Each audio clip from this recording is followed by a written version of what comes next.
Shalom Bapak Ibu Saudara-saudari yang terkasih dalam Tuhan kita Yesus Kristus, puji nama Tuhan. Saat ini kita akan merenungkan firman Tuhan dari Ibrani pasal yang ketiga, ayat 1 hingga yang kedua.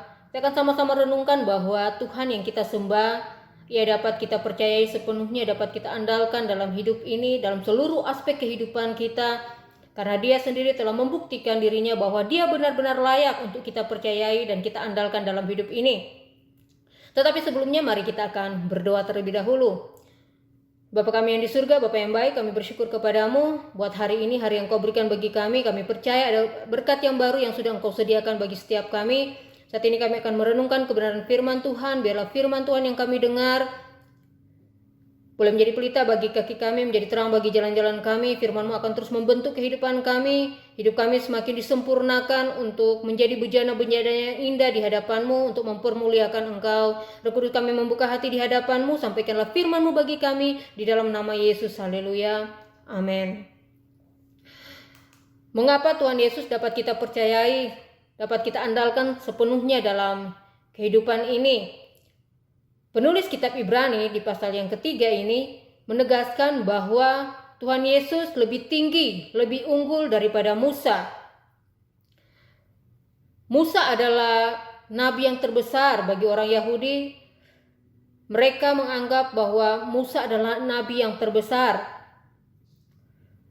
Kita tahu bahwa Musa pernah bertemu dengan Tuhan, muka dengan muka, secara langsung dia pernah bertemu dengan Tuhan sehingga wajahnya penuh dengan kemuliaan Tuhan. Dia berbicara langsung dengan Tuhan. Dia menerima hukum Tuhan secara langsung dari Tuhan sendiri. Dia menjadi perantara perjanjian. Dia memimpin umat Tuhan, yaitu bangsa Israel, keluar dari tanah perbudakan di Mesir. Musa memang begitu mulia bagi orang-orang Yahudi. Tapi kalau kita melihat di ayat yang ketiga bagian A, dikatakan bahwa sebab Yesus dipandang layak mendapat kemuliaan lebih besar daripada Musa. Yesus dipandang layak mendapat kemuliaan lebih besar daripada Musa. Apa yang menjadi keunggulan daripada Tuhan Yesus? Yang pertama kita melihat di ayat yang 1 saya bacakan. Sebab itu hai saudara-saudara yang kudus yang mendapat bagian dalam panggilan surgawi, pandanglah kepada rasul dan imam besar yang kita akui, yaitu Yesus. Yang pertama keunggulan Yesus adalah Yesus sebagai rasul dan imam besar bagi kita. Ia disebut sebagai rasul karena dia satu-satunya duta Allah yang diutus oleh Allah Bapa dengan otoritas yang penuh. Pribadi Yesus menyatakan pribadi Allah Bapa. Suara Yesus sama dengan suara Allah Bapa. Kuasa dan otoritas Yesus sama dengan kuasa dan otoritas Allah Bapa. Dia diutus untuk membebaskan manusia dari perbudakan dosa dan iblis.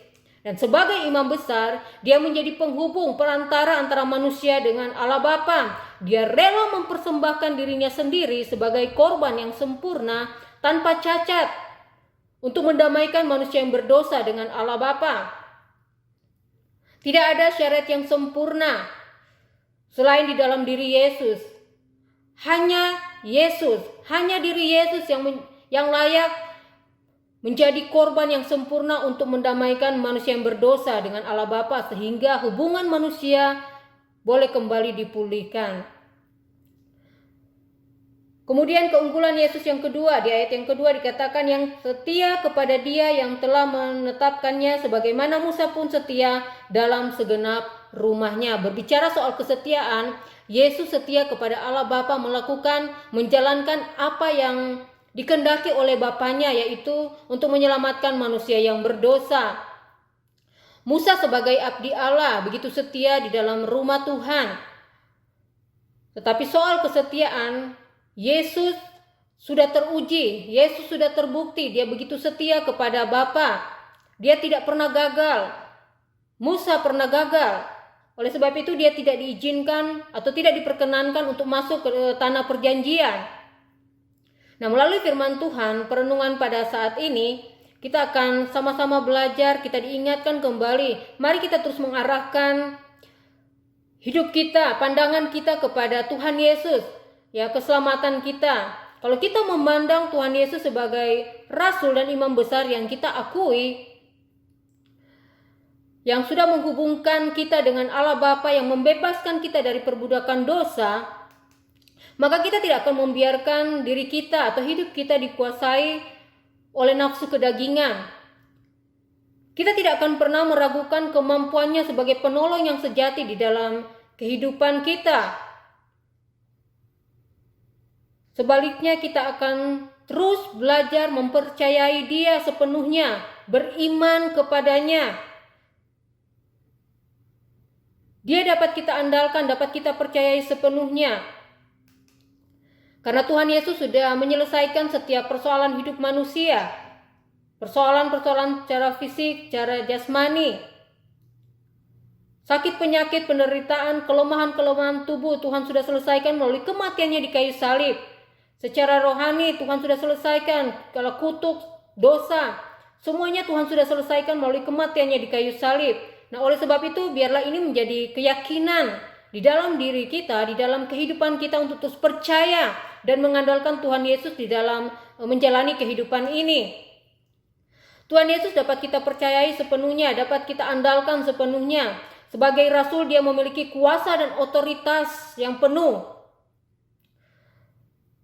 Kemudian sebagai imam besar, Dia menjadi perantara, menjadi penghubung, sehingga kita dapat berkeluh kesah, kita dapat menyampaikan permohonan-permohonan kita kepadanya.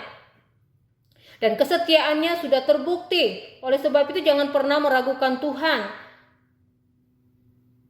Di dalam menjalani kehidupan ini, dalam menghadapi berbagai persoalan di dalam kehidupan kita, biarlah kita tetap percaya dan mengandalkan Tuhan. Amin. Jangan pernah ragukan, karena Tuhan dapat kita andalkan, dapat kita percayai sepenuhnya dalam kehidupan kita.